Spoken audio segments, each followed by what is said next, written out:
میں نے 200-250 صفحات کی جو رپورٹ ہے وہ اب تک نہیں پڑھی ہے، لیکن میں یہ بتا سکتا ہوں کہ اگر کنسیلمنٹ آف فنڈز کا معاملہ ہے، یعنی کہ جانتے بوجھتے ہوئے فنڈز کو چھپایا گیا ہے، یہ الیکشن کمیشن اس نتیجے پہ پہنچتا ہے تو وہ معاملہ تو ڈائریکٹ عمران خان کی طرف جائے گا۔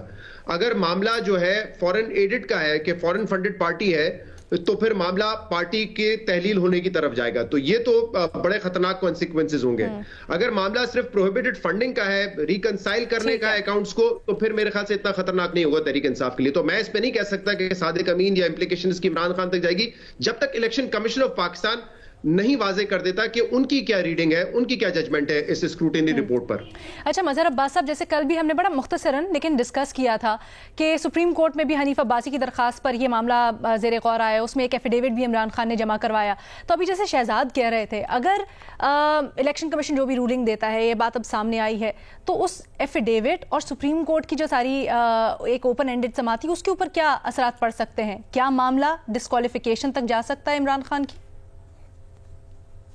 میرا نہیں خیال کہ ڈسکوالیفیکیشن کی طرف یا جماعت کو ہی کالعدم قرار دینے کی طرف جائے گا، لیکن اس کے مورل ایتھیکلی جو ہے وہ پی ٹی آئی کے لیے کانسیکوینسز ہوں گے، اور اس کی وجہ یہ ہے کہ پی ٹی آئی کا یہ دعویٰ ہے، پورے بیانیے کے ساتھ وہ اس پالیٹکس میں آئے ہیں کہ جی ہم سے زیادہ کلین کوئی نہیں ہے، یہ پی ٹی آئی کا دعویٰ ہے۔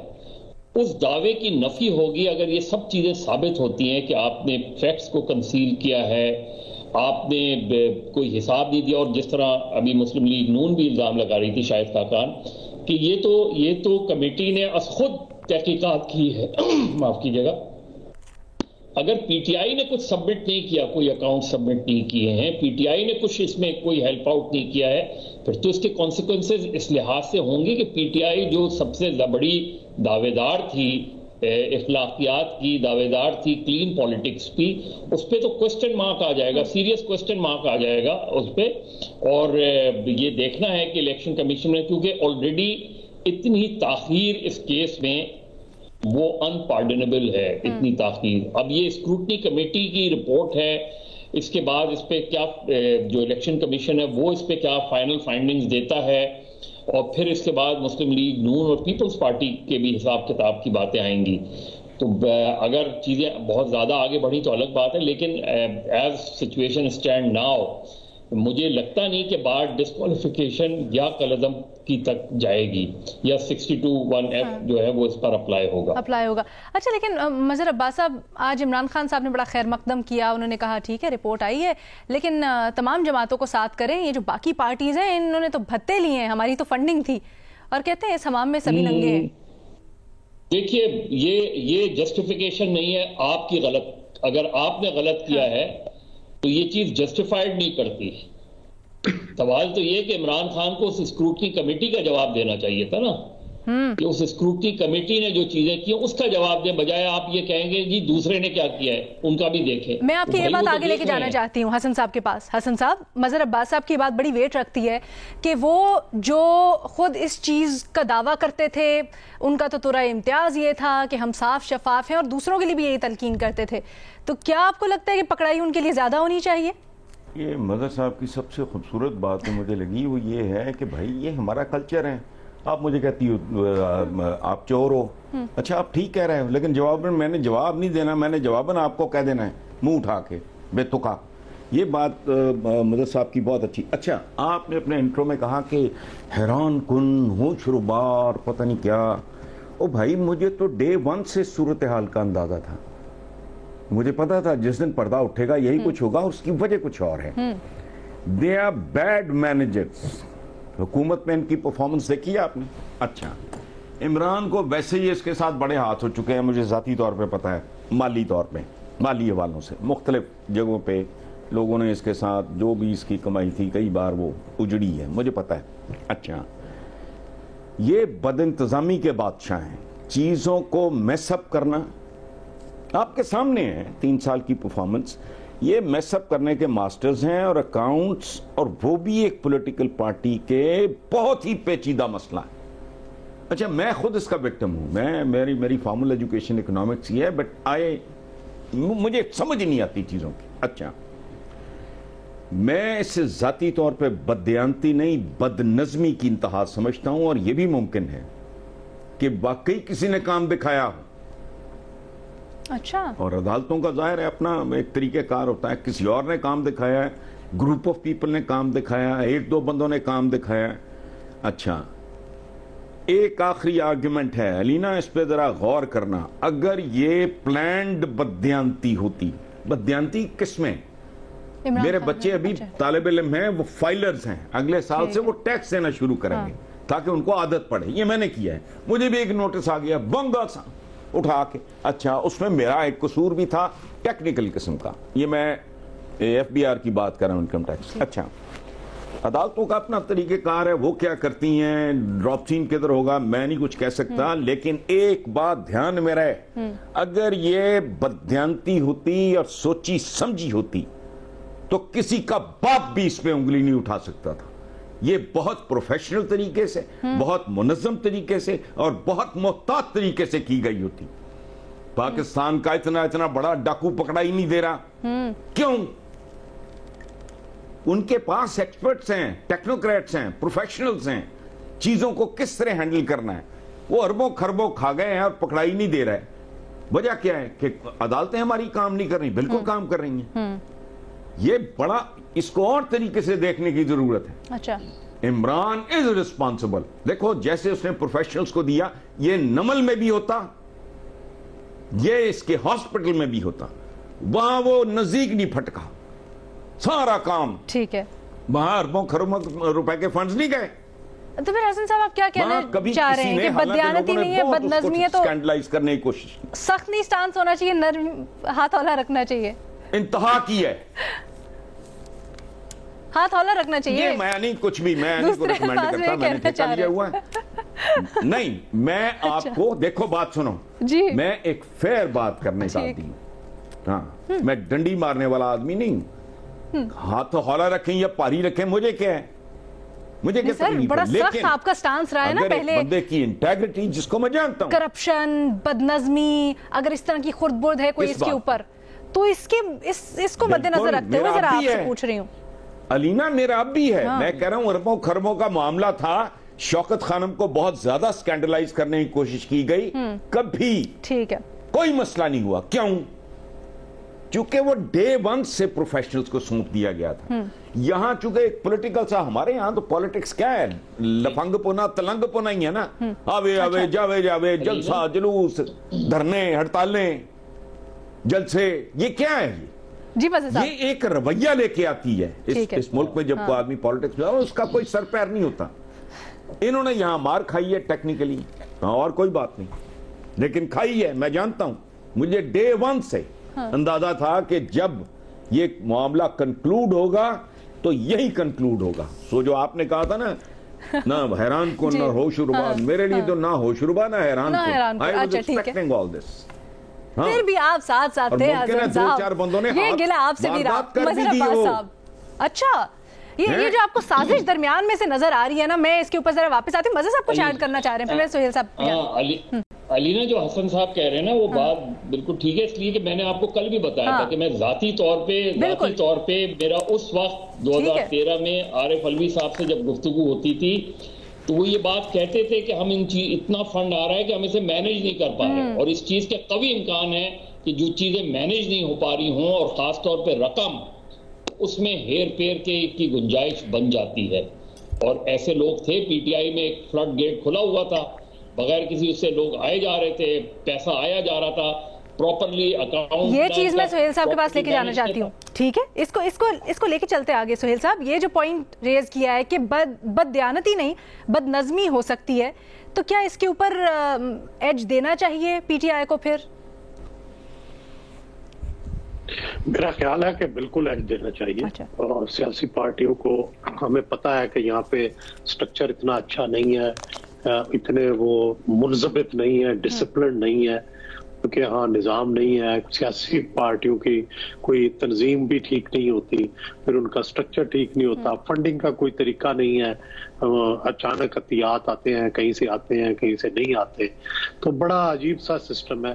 تو اس میں سیاسی پارٹیوں کا چل جانا ہی بڑی غنیمت ہے. اتنا سخت ڈسپلن نہ ان پہ نافذ ہونا چاہیے, بلکہ میں تو سے بھی آگے بڑھ کے کہوں گا کہ یہ جو 62 اور 63 جس کے تحت پرائم منسٹر نواز شریف کو بھی نائل کیا گیا، یہ بھی غلط شرط ہے اور یہ آرٹیکل سے نکلنی چاہیے. 62 اور 63 یہ صرف اور صرف پالیٹیشینز کو نااہل کرنے کے لیے شرائط بنائی گئی ہیں. یہ اوریجنل جو ہمارا کانسٹیٹیوشن تھا اس میں یہ حصہ نہیں تھی، یہ بعد میں ایڈ ہوئی ہیں اور ان کا مقصد صرف اور صرف لوگوں کو وکٹمائز کرنا، لوگوں کو نشانہ بنانا ہے. نہ عمران کو نشانہ بنانا چاہیے، نہ اس سے جو پہلے نشانہ بنے ہیں وہ بننے چاہیے.